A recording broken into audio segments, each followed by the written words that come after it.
Hello everyone, I'm Satish, Assistant Professor of English. I continue my discussion with the short story titled Toba Taksin, which is written by Sadat Hassan Manto. It is prescribed for 5th semester BA optional English students in Davanagar University.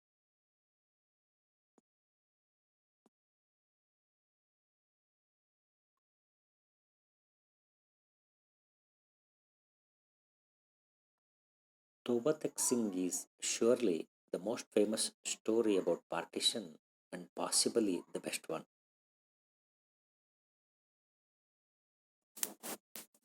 Every reader at once realizes that it is a powerful satire and also a bitter indictment of the political processes and behavior patterns that produced partition.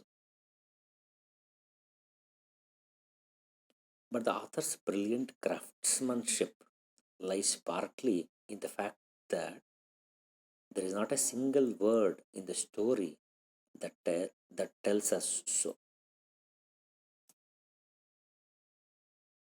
The story presents itself as a deadpan, factual, non judgmental chronicle of the behavior of certain lunatics in an insane asylum in Lahore. The story is told by a reliable but not omniscient narrator who speaks as a Pakistani.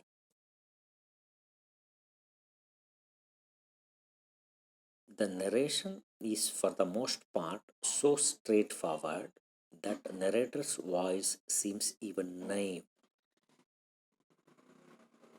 The narrator reports to us with apparent matter of factness a series of events that are not quite as straightforward as they appear.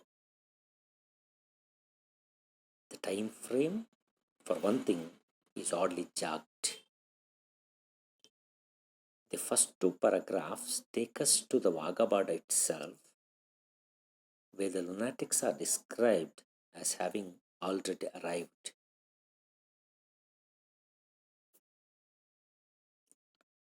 Then we drop abruptly into a very long flashback.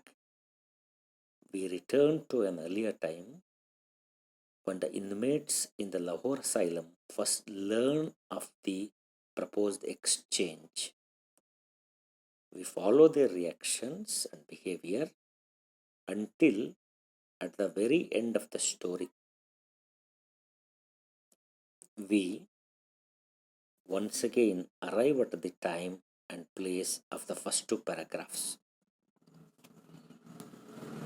A much greater oddity is that the whole story, as we are told in the first sentence, takes place 2 or 3 years after partition.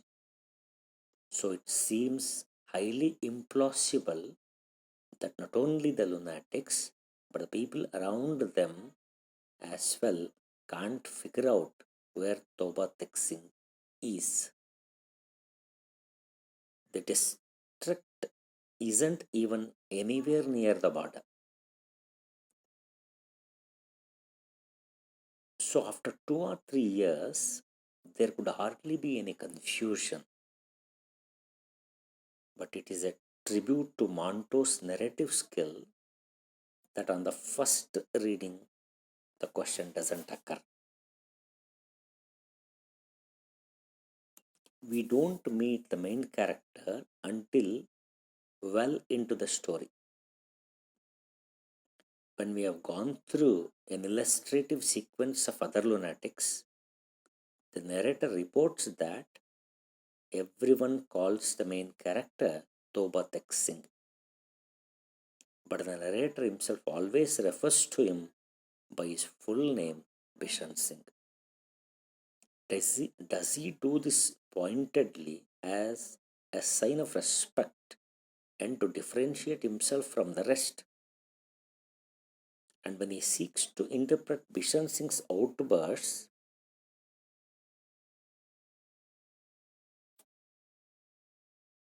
He qualifies his suggestions with a respectful perhaps to show that he is not privy to Bishan Singh's inner life but is only speculating. Whatever the reason, the narrator carefully brings us to an haunting and ambiguous conclusion. After a loud shriek, Bishan Singh collapses.